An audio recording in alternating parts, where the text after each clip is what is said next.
It's for Lilun Shmat Rav Erz's mother. I added a lot on. And hopefully you can also see that it's not just the same. So this, for instance, wasn't in the original shir. All right, so the logical philosophical approach, okay?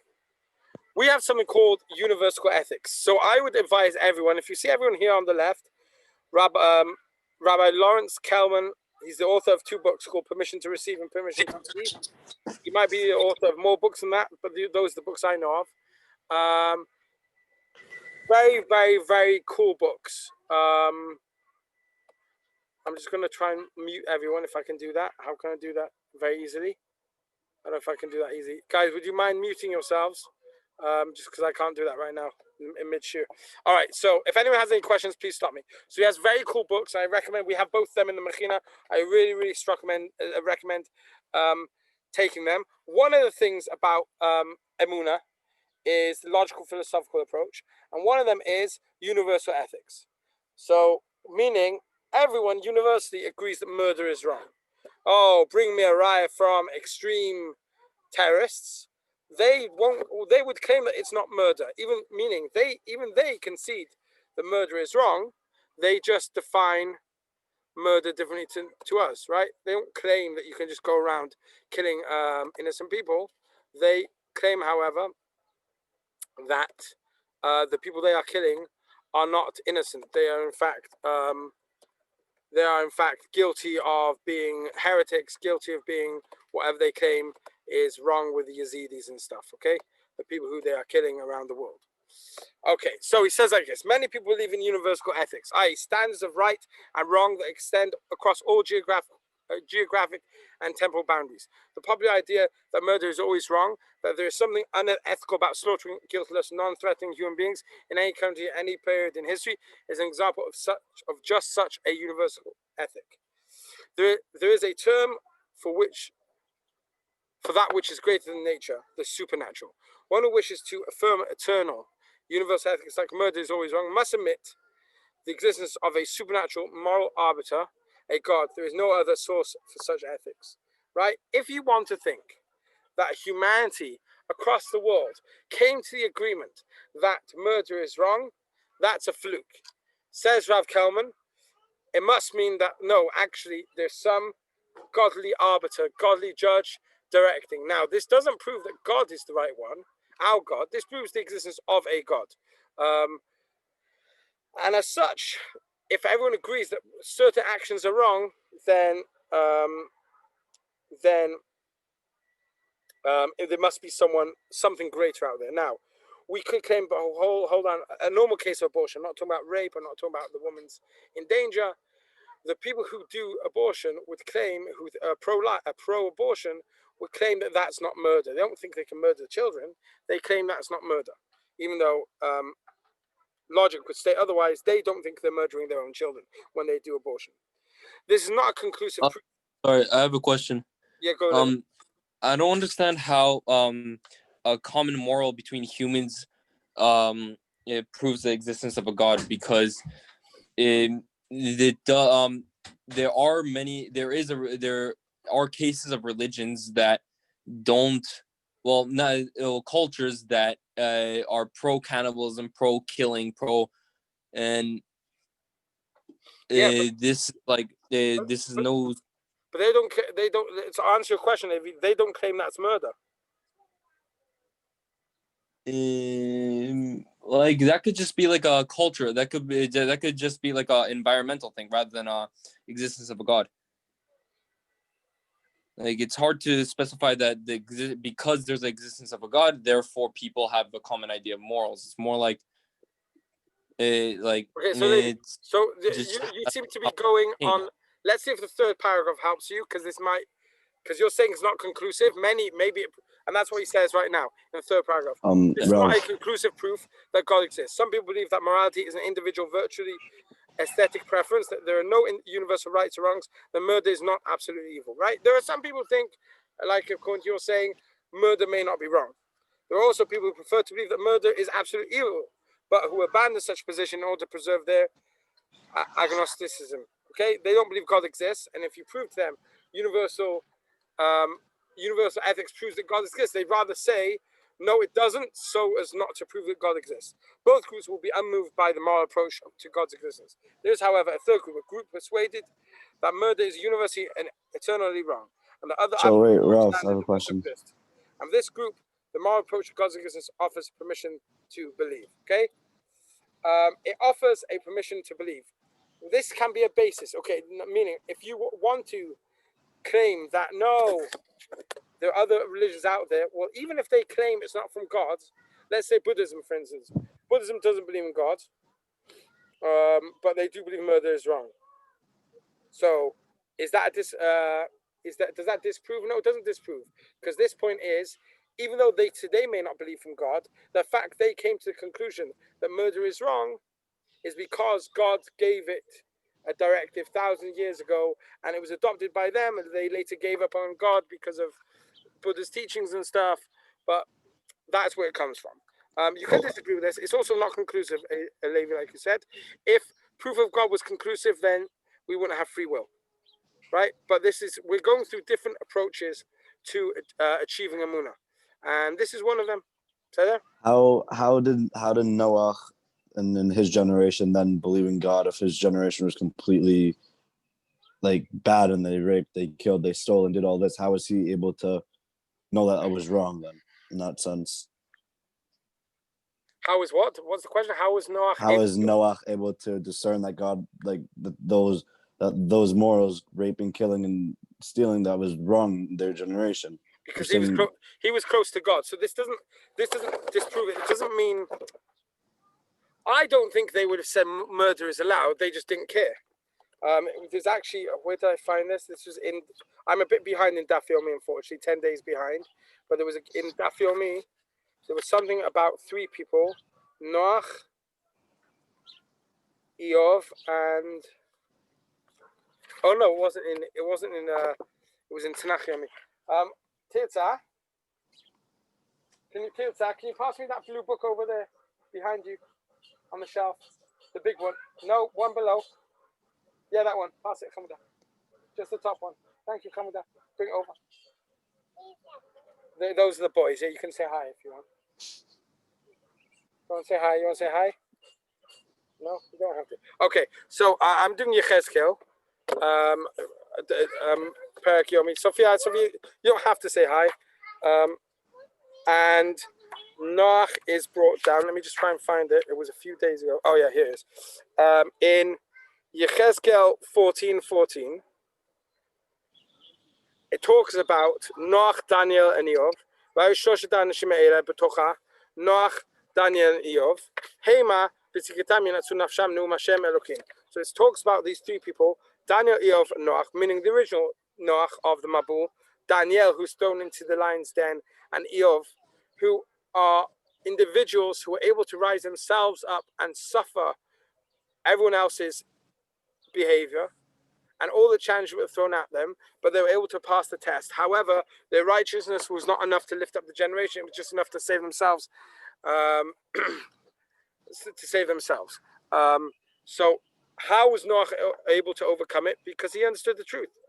The Kuzari talks about that until Yaakov Avinu, one person in each generation passed down the godly element until Yaakov passed it down to all his kids, and that's how Am Yisrael were created. So Noach, it's just a tribute to Noach that Noach was able to overcome these things. And the fact that we are morally messed up, did the Nazis think they were murdering Jews? I don't think so. The Germans, they thought it was a mercy killing for humanity, right? They didn't think it was murder. I hope I answered. Yeah, well, I thought it was justice. They thought it was justice. They thought it was justice. These were the parasites of society, and they were deserving of death. Right. We're about to learn something which we did learn in the original shir, but I want to give an introduction to this time. Chochmah b'goyim tamin. You can believe wisdom among the nations. So it says in Echa Rabbah, a midrash in Echa, Malka v'sareh b'goyim ein Torah. The nation, the kings and the princes in the nation, there's no Torah. So what does it say? If someone tells you that there is wisdom among the nations, believe it. However, if they say that there is wisdom, Torah among the nations, don't believe it. Meaning, non-Jews can be a source of wisdom. They can't be a source of spiritual guidance, of spiritual Torah guidance. Now, one could claim that God's belief in God is Torah or Chokhmah. I would claim it's more Chokhmah because I do believe that Christians and Muslims can have Emunah. They just have Emunah for the wrong God. It's still true Emunah. So we learn about this in the Shur. Immanuel Kant says, this might also, Levi, answer your question. Moral behavior is rational. Moral behavior is only rational if justice will be done. And then justice will only be done if God exists. Because if someone gets caught for murder, then justice is done in the courts, in the courts below, meaning in the courts here, justice courts. However, if he gets away with it and no one finds out, well then he gets away with it. And it's only rational to call murder wrong if something's going to happen to anyone who does it. If you can get away with it, then it's irrational to say it's wrong. There has to be some rationale behind it. If you don't believe you can get caught, then it becomes completely irrational to say it's wrong because there's no cause to what you're. It causes nothing in this world. You've killed someone, but nothing happens to you, and therefore, Immanuel Kant says God has to exist if moral behavior is rational. Okay, we can skip that. We said that in the Shur already. Okay, now we're going to go more into depth here. The logical philosophical approach. Okay, this is a very cool teaching. The Lord, we didn't see this in full in the original Shur either. The Lord said to Avram, leave your land, your birthplace, and your father's house, right? Lechacha. We're going to read that in 3 weeks. To what may this be compared? To a man who was traveling from place to place. When he saw a palace in flames, he wondered, is it possible that the palace lacks an owner? Right? Is there really a Baal Bayit? If you see a building burning, you could think now there's no one in control.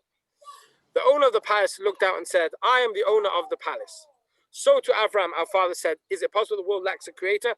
Avram was seeing complete and utter pandemonium, and this maybe Alan answers your question as well. In Noach's time and in Avram's time, 10 generations between them, most people, the vast majority, if not everyone, were either worshippers, were murderers, didn't have a very good moral basis. You could think there is no creator to the world because there's such pandemonium, and it's our job when there is chaos in the world to somehow discover how God is behind everything. So Adam and Rishon could have said, is it possible that the world lacks a creator? God looked out and said that I'm the creator of the world. So Avram is asking, wondering, is there a creator of the world? God reveals himself and shows himself. Now, did God literally show himself? Probably not. Rather, Avram Avinu, came to that conclusion that there is a creator to this world. So not just in the chaos are we supposed to find God. This is called a design argument. How could the world have come about, this perfect, incredible world, without some being out there guiding it? So an example, so one of the examples for this is like seeing the beauty in the world. Okay, so the Rambam says, how do you love and fear God? I'm not sure this is a typo. I'm not sure what that means. Bezeh. Sorry, it should be a bezeh, not a shin. Bezeh shiponen adam b'ma'asav. Man should contemplate God's creations, b'ma'asav urav haniflaim, his wonderful creations, and should see from them, appreciate from them his wisdom, God's wisdom. She'en la'erech v'lo ketz, has no value and no end. It's unbelievable his power of creation. Straight away he should praise and love God. He should then lust after God because he appreciates how amazing God really is. He'll want to know God. His great name. As David said, my nefesh thirsts for the living God. Okay? When we look outside, we may be used to it. Also, we don't go outside enough. We're glued to our phones too much, especially during Corona. But we look at the beauty in the world. Look at the beauty around us. If we really appreciate the beauty, then it should bring us to Yirat Shamayim. Yesterday, for instance, I went to the other side of Keshet. Don't worry, within the 1,000 meters, within the kilometer. I have a weekly chavruta with someone here in Keshe, and he told me that he had a eggplant or aubergine plant, whatever, and it was growing aubergines, and I wanted to show eggplants, and I wanted to show the kids because it's really, really cool seeing plants grow. For me, the simple me, that really impresses me. I find it really, really cool to find things growing on the tree. Okay, it should bring us to praise God. Like, look at this amazing, incredible creation. So Albert Einstein said the eternal mystery of the world is comprehensibility. The fact that it is comprehensible is a miracle. Okay, it's so complicated. The world is so complicated. The fact that we can comprehend it in any way itself is a miracle. So let's see one of the things which we are yet to comprehend completely. I don't think much advanced, even though this was written 6 years ago when I was in Chicago. This next piece, I don't think much has changed in the reality of science with regards to this. So, protein folding. What's protein folding? This is to show the complexity of the world that we live in, and it's just a cool thing that we can learn about to understand how amazing the world we live in is. So, protein folding. Proteins are the elementary machines inside every cell that we rely on to keep us alive and healthy. They assemble themselves by folding. When proteins misfold, there can be serious health consequences. If we better understand protein misfolding, we can design drugs and therapies to combat these illnesses. Why do proteins fold? However, only knowing that amino acid sequences tell us a little about what the protein does and how it does it. In order to carry out their function, e.g. as enzymes or antibodies, they must take on a particular shape, also known as a fold. Thus, proteins are truly amazing machines. Before they do their work, they assemble themselves. This self-assembly is called folding.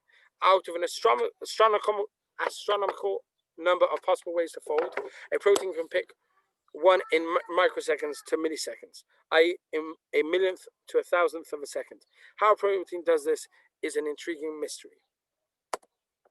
Why is protein folding so difficult to understand? Now look at this.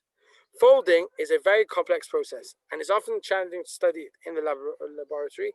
It's amazing that not only do proteins self-assemble, fold, but they do so amazingly quickly, some as fast as a millionth of a second. While this time is very fast on a person's time scale, it's remarkably long for a computer to simulate. In fact, even modern computers can take a day to simulate about 50 nanoseconds. Fortunately, many proteins fold on the millisecond time scale. Thus, it would take 20,000 days to simulate folding. It would take 60 years. That's a long time to wait for one result. Okay, the complexity of the world we live in.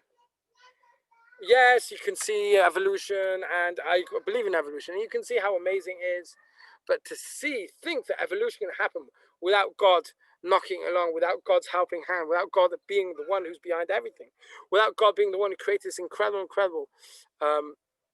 protein folding, which is so hard for us to understand, that in many ways should be a way to bring us closer to God and closer to Emunah. If we are out there wanting to appreciate, to search for reasons to believe in Him, then it shouldn't be that hard to find those reasons. God is amazing, God is incredible, and His creation is a sign of that. Okay, does anyone have any questions? No? Okay. Now, this is continuation of the logical philosophical approach. Why even learn philosophy of God? Okay, so it says in Divrei Yamim, V'ata Shlomo b'ni, and Shlomo my son, Da et Elokei avicha, know the God of your father. Okay, so the Malbim explains. The Malbim died in 1879. He was a rabbi in Romania, in Bucharest, and he went around. He got into fights with the local non-Jewish leaders and with the Maskilim, with the enlightened ones, and he was kicked out. Basically, his shul was actually destroyed in 1986 when the second leader of communist Romania redid the whole center of Bucharest and destroyed 60 shuls doing that. He wasn't anti-Semitic. He might have been anti-Semitic, but the move wasn't anti-Semitic. It was just to renew the city. But it's crazy. I mean, New York, I'm sure, has 60 shuls, but for a city in Eastern Europe to think of one city having 60 shuls just shows how big before the Holocaust the Jewish communities were. So the Malbim says this, but no, we'll do it in English, that when it comes to religious belief, it is not sufficient to rely totally on the rote learning tradition. It's necessary for you to know for yourself the God of your father by means of your own intellectual analysis and understanding. we should accept that God exists because our parents taught us so, but that shouldn't be enough. We need to build our own relationship with God based on our own belief systems. That doesn't mean we can ignore mitzvot. It does mean, however, that maybe the approach of the intellectual approach helps you believe in God. Maybe the emotional, everyone has to find their own way of believing in God, and it has to come from yourselves. The reason for doing so, the reason why it's like that is because of this. The Shla explains, a person should not do mitzvot in a mechanical fashion. It seems that a person needs to investigate and truly know whom he serves and whom he fears. If mitzvot are done mechanically, then they are done erratically, and faith is not fixed in his heart. Consequently, if someone comes and challenges belief with proofs and questions, it is possible that he will be defeated. Okay? It's not just so. The fact we need to develop our Emunah on our own isn't just for the sake of making it our own. It's actually for a deeper reason. It's actually to make it strong. Faith, when it's external and not our own, can be defeated. We want to develop faith which will not be defeated. When it's our own, it is stronger. We can call it our own, and therefore we can defend it. And that's what we're also called to do in Brachot, the Masechah Brachot, the last source on the page. Everything is in the hands of Shemaim. Everything is in the hands of Shemaim. Chutz miYirat Shemaim. Aside from Yirat Shemaim, we have a responsibility to develop our own Yirat Shemaim. God requests one thing from you, to fear Him.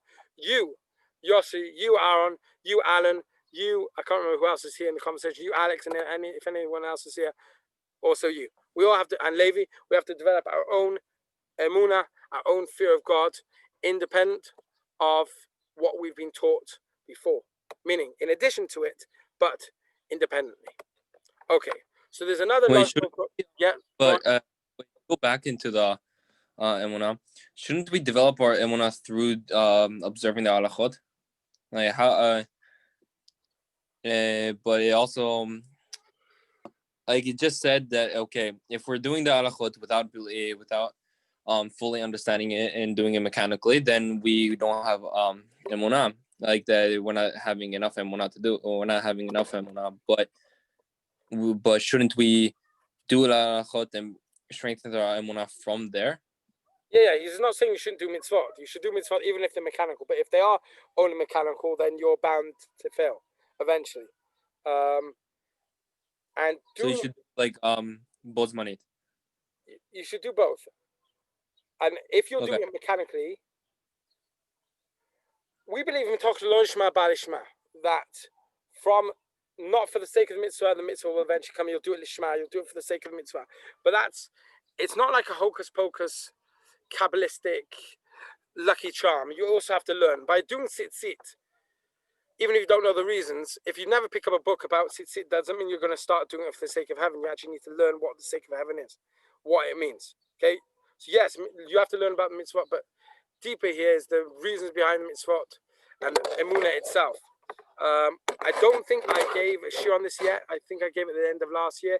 The purpose of life is for us to discover that God is in control. That's called to Kabbalah. The Kabbalistic approach is finding that God's in control. Even through Corona, I'm not going to give any reason why Corona is happening. I have no idea if it's to punish ABC, to bring us to Israel, to do that. I have no idea what the reason is. But the reason, the macro reason is to show God is in control. Okay? And that may be by punishing different. I have no idea why it's happening on a micro reason, but the macro reason is God's in control. I have to develop my Emunah. I have to develop it not because other people told me, but rather because I actually believe in it. And if I can do that from an inner, deeper reason, then I won't get quashed every time when I'm challenged. Okay, meaning back in the time of the Second Temple, they created a bridge from the Beit HaMikdash to Har HaZeitim, so they could take the scapegoat from Yerushalayim to be pushed off the cliff, like we do, like we talk about in Yom Kippur. And why? Because the heretics, the non-Jews, would pull at the goat and make fun of the Jews for having weird mitzvot. Okay? And we do have weird mitzvot. We put leather on daily. We swing leaves around for 7 days, right? We do plenty of weird stuff. And if I don't have Emunah in my heart, when I get mocked for my Judaism, and I get disproven for my Judaism, kivyachol, you can't get disproven, but if you feel you're disproven, then because it's something external to you, then you're going to lose faith. And therefore, by developing on your own, you'll become a lot stronger. Okay? I hope, Levi, that answers your question. Yeah? That did. Okay. So you have the last approach, which we are not seeing inside right now, but it's the national revelation. We saw this in the last year. The fact we are the only religion which claims, on the level we do, of 3 million people standing at Har Sinai and all hearing God. Why is that important? Because you can't make that up. The Kuzari talks about this. This is his proof of not just God, but of also the Jewish God being the right God and Jewish tradition being the right tradition. I cannot tomorrow wake up and tell my kids, you know what? 3,000 years ago, this whole nation which lives around us, the Jews, we all had national revelation. Next day, Nechem would go to school and say, guys, have you heard of this? They're like, no, we haven't. Meaning, old men in a cave couldn't make this up. Because we don't claim 100 people had this revelation. We don't claim 1,000. We claim millions of people with it. You can't wake up one day and convince millions of people to believe in something that happened in their history. It just doesn't work like that. They have to have a father to son, mother to daughter tradition. Okay, so that's national revelation on a huge 3 million people level. Okay. Okay, so Sherry, I hope you can hear me. We're going a little bit over this year on Emunah that we gave a few days ago with lots of additions. I added a lot of additions. Okay, now we're going on to the scientific approach, proving that God exists scientifically. I mentioned these by the by, without going into many details. This may not speak to everyone, and some scientists claim that these things have been disproven. However, some people still hold by it, so you can take these with a pinch of salt, a grain of salt, whatever the expression is. Sorry, before we get into this, you know how you just said that you can't just say, okay, you can't just say that there was a historical event that didn't even happen. Yeah. In South Korea, the history that is taught in the textbooks are completely wrong, but 90% of the South Korean population believes in it, and that for them that was that history that happened, you know. So I don't really know how. Yeah, okay, but no, I'm not saying a historical event. I'm talking about godly revelation. You can't wake up and make. I don't know what are you talking about in South Korea? They believe in South or North? For example, there are historical events and historical beings that made South Korea the country that it is today, but those people didn't even exist. Yeah, so yeah, and, I don't think it's the same, because you can make up something historical. You can't make up a godly religion on that way, on a national level. Okay, meaning. Okay, you're right. Meaning Moon. What is it called? Mooney. What's it called in South Korea? The one who did those huge weddings. That cult. He didn't begin with thousands of people. He began with 10. He began with 20. He began with 30, and then became bigger and bigger. Just like, unfortunately, the Nazi movement. German fascism didn't start off with millions. It started off with, they had to even add on a number before, when they were only like 100. They added on a digit at the end to make it seem like a much bigger movement. Right? You can convince people, but to start from day one with 3 million, which is our claim, you can't make that up. Yeah. You can't make that up. It's Levi, thankfully I have a chavruta with you and Levi, you and Ariel. Hopefully we'll get to that eventually about national revelation in the Kuzari himself, and we can see it more in depth. Okay? Bez Hashem, when you're back. Okay, so scientific approach. One of them is this. So this is a book from, this is an excerpt from the Bible Code by Michael Drosnin. Again, take it with a pinch of salt, but it's still quite cool. Rips pulled down a volume from his bookshelf and read me quoting an 18th century sage, a man called the Genius of Vilna, which is the Vilna Gaon, right? The Gra, also known as the Gra. The rule is that that all that is will and will all that was is and will be unto the end of time is included in the Torah, from the first word to the last word. Meaning Levi's existence, Adam's existence, my existence can all be hinted to in the Torah through different methods, and not merely in a general sense, but as to the details of every species and everyone individually, and details of everything that's happened to him from the day of his birth until his end. The fact that I picked up this broken piece of chair that I somehow left behind after I collapsed the sukkah, that itself is somehow, in some hidden way, suggested in the Torah. I picked up a Bible from the desk in his study and asked Rich to show me the Gulf War. Instead of opening up the Bible, he turned on his computer. The Bible code is a computer program, he explained. On the computer screen appears Hebrew letters highlighted in 5 different colors, creating a crossword puzzle. Rips handed me a printout.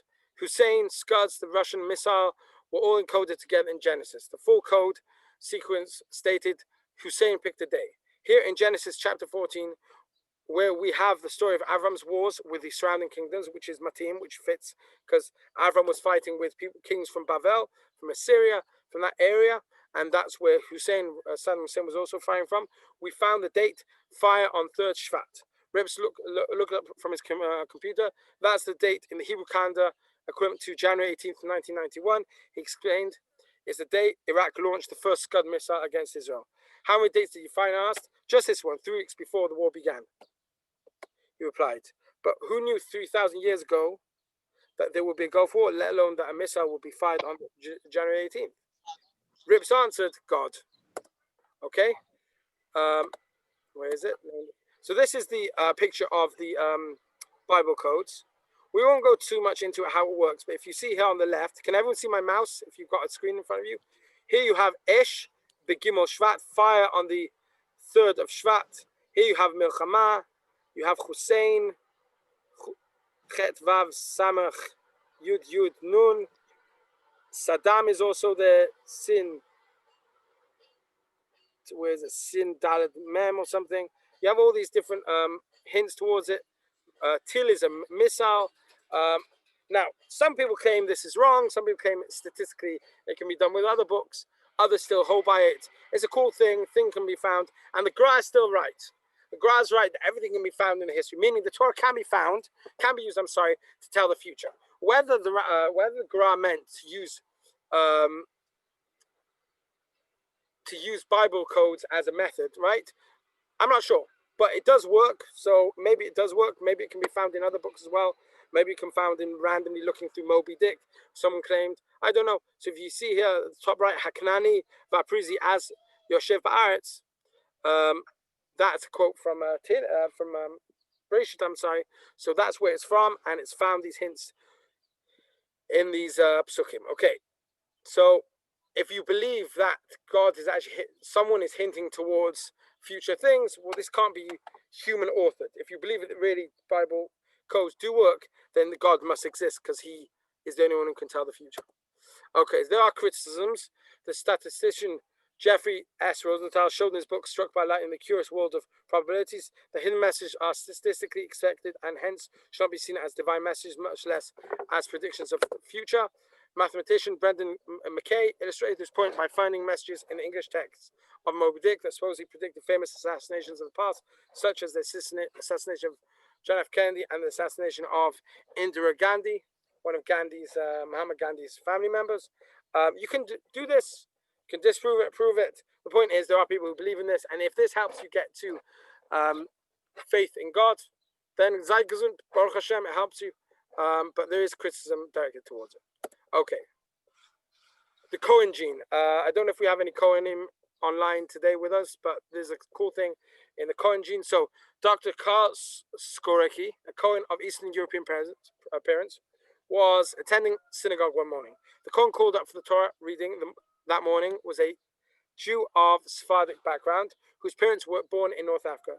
Dr. Skorecki looked at the Sephardi Cohen's physical features and considered his own physical features.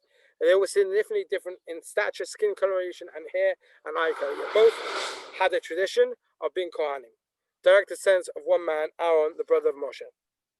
The Cohen line is patrilineal, passed from father to son without interruption for 3,300 years.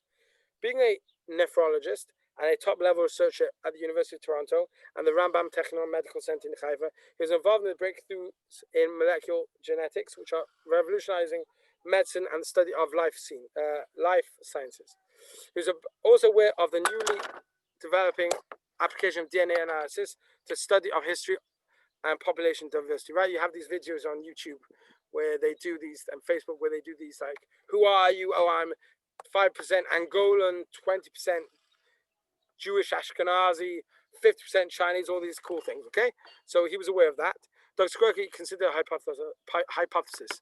If the Kohanim are descendants of one man, they should have a common set of genetic markers, a common haplotype. Okay, I don't understand all the scientific jargon here, but that of their commonest ancestor, in our case, Aaron Cohen. So what is a genetic marker? A genetic marker is a variation of, in a part of the DNA, generally causing a mutation in those who inherit this, in those who inherit this mutated gene. The Y chromosome, which affects only the gender of the newborn, is different in a Cohen. Most of the DNA is not used to program the newborn other than to establish the gender. And as such, a mutation in the Y chromosome will be passed down, will have no effect on the one who inherits, right? So we know that there are mutations, and often mutations are slowly wiped out because people don't want to, unfortunately, marry someone with some mutations. However, the Y chromosome is basically almost only used for deciding what the gender is. And as such, other mutations which are on the Y chromosome are passed down with no effect to the male descendants. In a study they found that, that 97 out of 106 of the Kohanim study had 6 markers left in their DNA. The chance of this happening in a random manner statistically is 1/10,000th. What's surprising is that these markers exist across the board, be it with Ashkenazi or Sephardi Jews. They found that this mutation came about 3,300 years ago, the same time that, according to the Torah, the exodus of Egypt occurred. General results of the test on Kohanim came to around 80 to 90% success rate. A particular marker, the YAP, was detected in 98.5% of the Kohanim and in a significantly lower percentage of non-Kohanim. These results show the highest rate ever recorded of paternal certainty. Okay, so this is the genes, chromosomes. So you see here the bottom right. Let me see if you can see my mouse. You can't see my mouse for some reason. Oh, you can. XY is down here. Right, it's the 23rd chromosome. It's the XY. That's the size if your gender is male or female. So where is what spiritual thing do you get out of this? The research has shown a clear genetic relationship amongst Kohanim and the direct lineage from a common ancestor. The research findings support the Torah statements that the line of Aaron will last throughout history. Aaron, right, Levim come from Levi. We need to know that 4 generations later, Moshe, Aaron, and Miriam are born. Kohanim are all descendants, not of Levi, not of the whole tribe of Levi, even though they are as well, but Levim and Kohanim go back not from Aaron, they go back from Levi. And as such, all Kohanim, if they didn't make it up at some point, are all descendants of one man, of Aaron. And there's a promise in the Torah numerous times that Aaron's descendants will never be wiped out, and they shall have a priesthood as a statute forever, and shall consecrate Aaron and his sons. It shall be for them an appointment to an everlasting priesthood throughout the generations, and it shall be to him and to his descendants after him a covenant of everlasting priesthood. Our Torah tradition is supported by these findings, is an inspiration for many that God surely keeps his promises, right? God promised the Kohanim would continue. It's not just a group of people made it up. Genetically, they are related to one man who, historically, 3,300 years ago, Be'erach draws back all the way to Aaron Cohen. May we soon see the Kohanim restored to their services, Levites on the temple platform, and Israelites at their places. Okay? God keeps his promises. God exists. Just like he kept the promise of Aaron existing, his descendants existing through the generations, so too we find they will keep all the other promises, Be'ezrat Hashem, as well. Okay, archaeology. So there are some people who claim they found proof of Yetziat Mitzrayim. However, it's been debunked by most people, so we'll ignore that for now. Those who that helps again to get to Emunah, that's fine, but it's been widely debunked. However, there's another thing which proves historically, which proves the existence of Sefer Malachim not just being a made-up story, but having actually happened. Okay, they found this thing, this stone on the right in Jordan. We'll see more about it in a second, and it proves a certain story.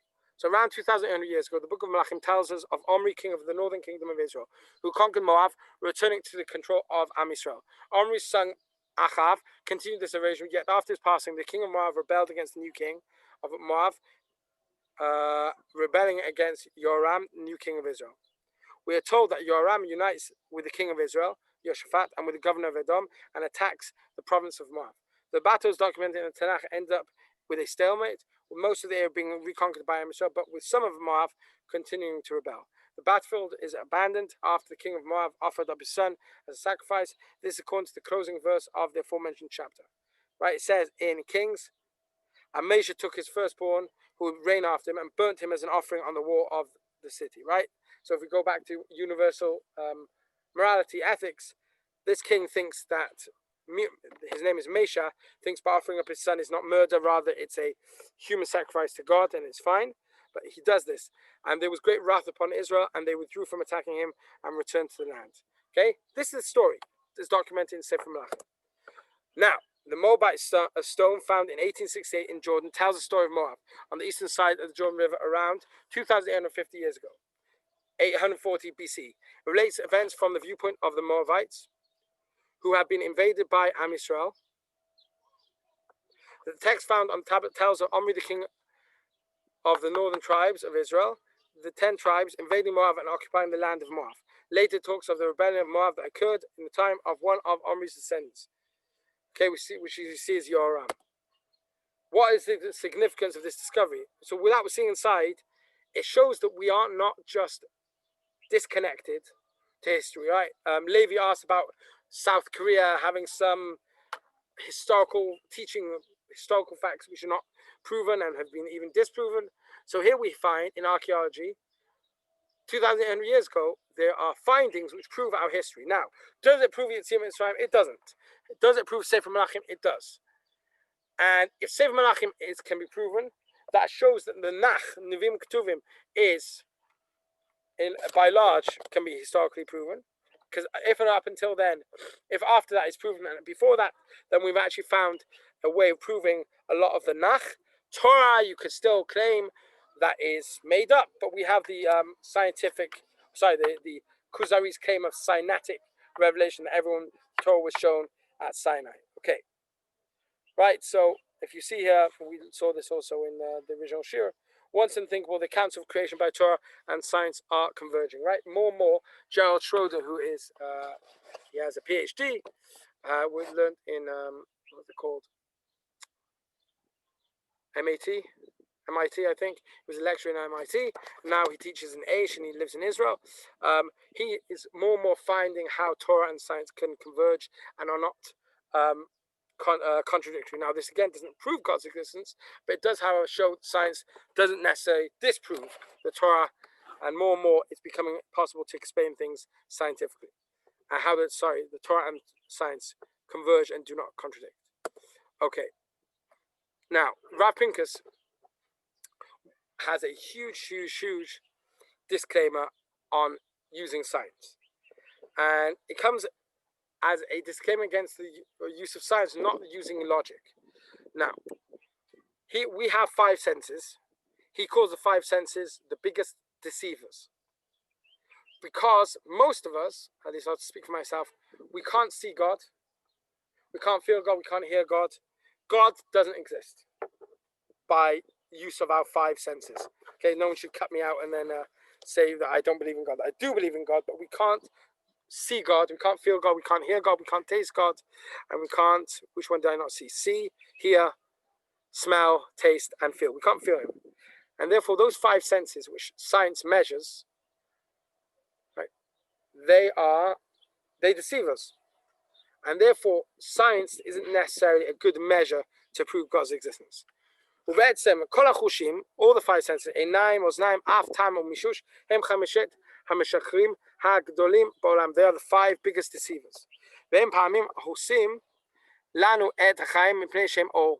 sometimes destroy our lives because they seem to us like they are light. They claim to be the light. They show us everything. ואנו סומכים עליהם בכדי לקבוע מה נמצא ומה לא.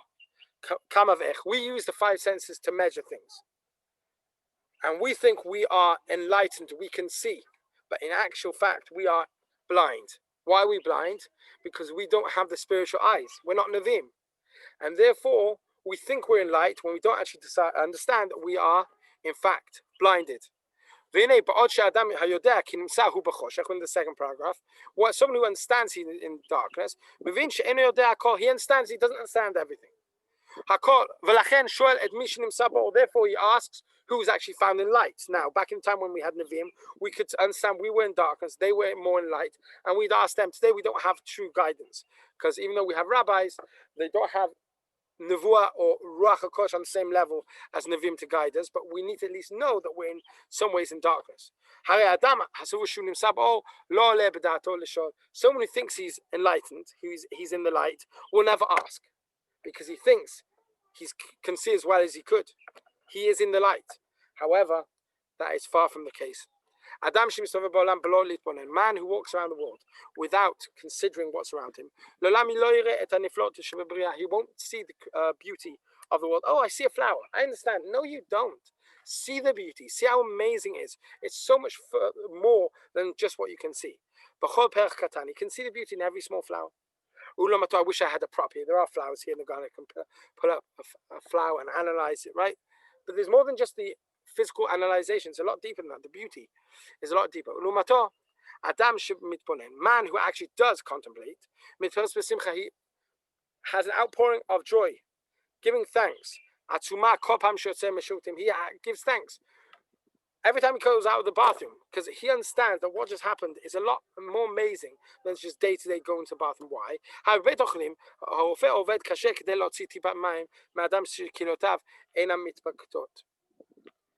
Man whose kidneys have given up the ghost understands that for now the doctors get a drop of urine out of him. It's going to take so much effort. And a man who's healthy, he could just go to the bathroom with no issue.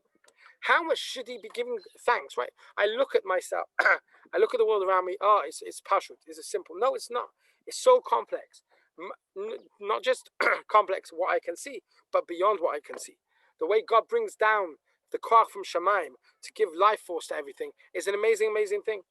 That is the work. That is our mission in life. To see the darkness. To recognize it, to understand that what we have come to the conclusion with our own physical eyes isn't correct. They tricked us to make us think that we are actually in the light. When we're really in darkness. Instead of looking at our human eyes, rather we should look at, wow, God has created all these things. See how it works, and come to the correct and true conclusions. Science proves things. Science, some people claim science can prove that there's no God. Science can prove different things which maybe contradicts the Torah. Here he's saying, yeah, maybe you can, but that's because you're using your five senses. You're not getting everything which is in the world. There's a lot more going on than what you can see with your five senses. And therefore, firstly, science can be dangerous. Secondly, using science to prove God can also sometimes not be great, because there's more to it than just that. Again, this doesn't go against the logical approach, which is the design. We called it, just going back a bit. Going back a bit, 1 second.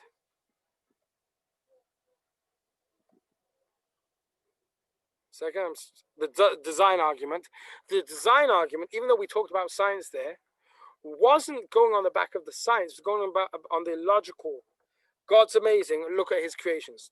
And you can see how amazing his creations are through using science. But it's not basing our our belief on science. It's basing our belief on God's amazingness, not necessarily on science, on creation's amazingness.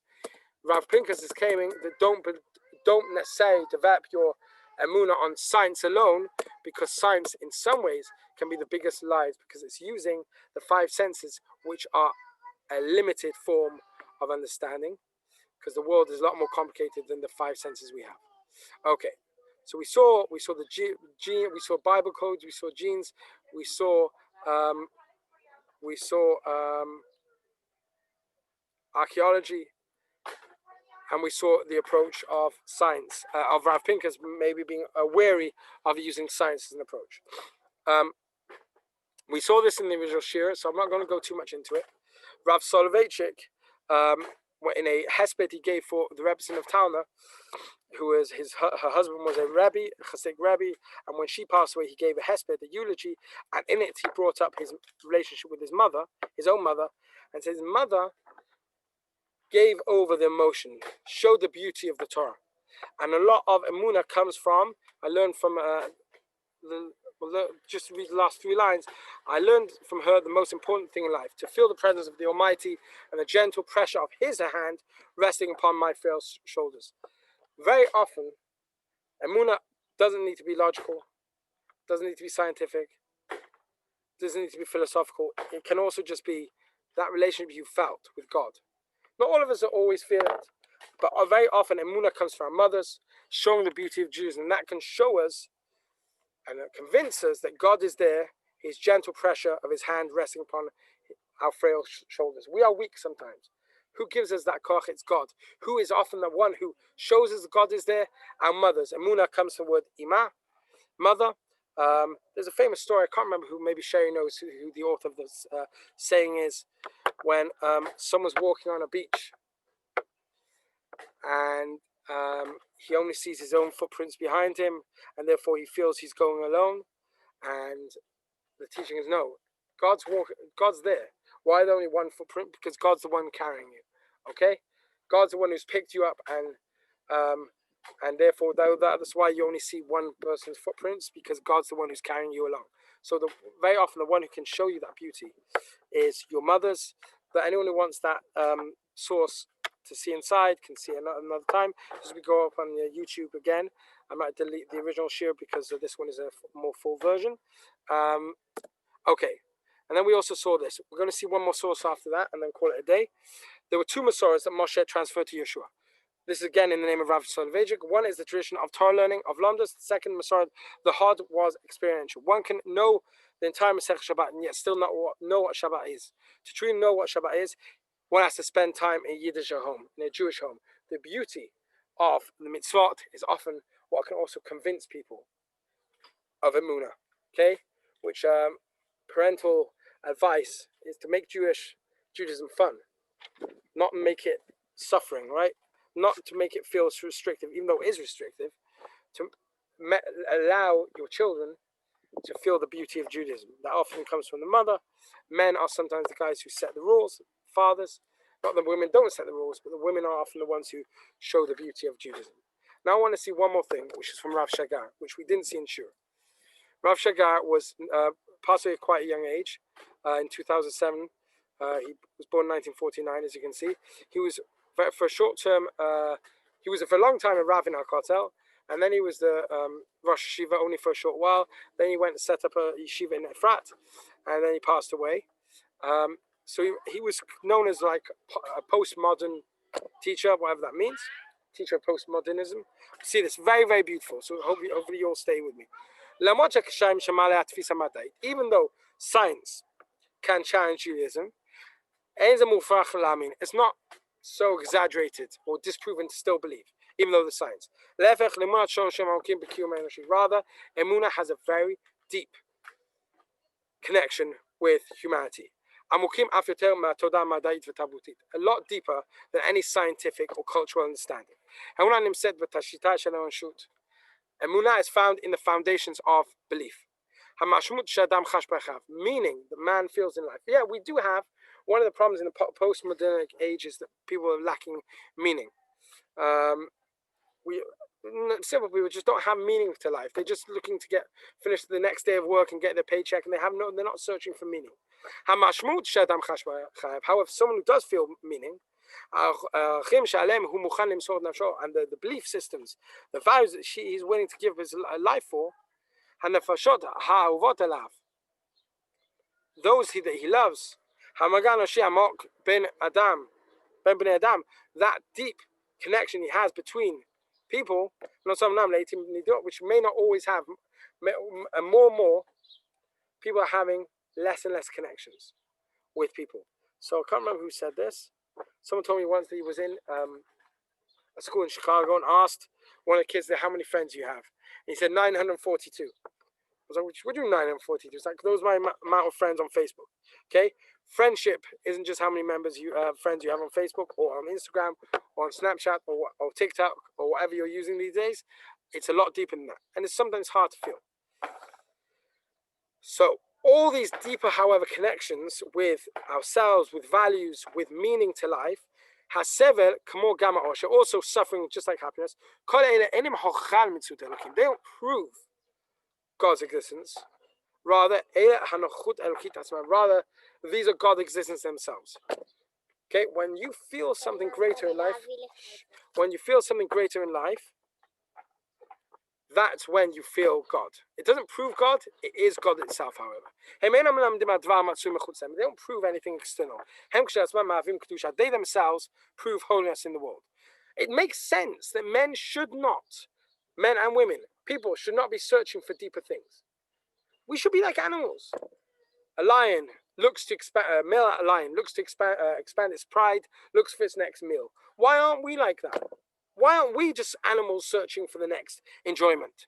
The fact that there are these deeper connections in all humanity to deeper things, the willingness to give one's life for the bigger ideals in life, they don't prove there are God's existence. Hatfila v'Shabbat, tefillah, Shabbat, Yom Kippurim, hamachazot shebem ani ba magam kedusha. Shabbat, Yom Kippur are chance for me to feel the kedusha. It exists. It's there. It really is there. Questions like, are these the only ways to feel kedusha? Are these the only ways, forms of kedusha? These questions don't bother me because I found my way, says Rav Shagar, to feel God's presence. They don't prove God's presence, they are God's presence. The definitive way that I feel God, says Rav Shagar, is in these experiences. These experiences of holiness prove for me, that God is there. They are, for me, God's existence. And from them, a person, a believer, can draw his belief from. So if we summarize this, I hope Alan is still there, and you can see that we added a lot from the previous year. We talked about the logical philosophical approach. We talked about the scientific, and we talked about the emotional. One can base themselves on all three, one can base ourselves on one. But we should understand, just like the Malbim said, the Emunah should not just be an inheritance. Rather, it should be something we develop ourselves. And I hope through this year, we've offered at least additional approaches to God's existence where we can draw Emunah from. It's okay to be a Pintele Yid, a Yudi Tamim, a simple Jew who just knows he believes in God. But it's also important to try and develop it further and to develop it beyond the simple belief system that we have. On that note, I'm going to stop recording.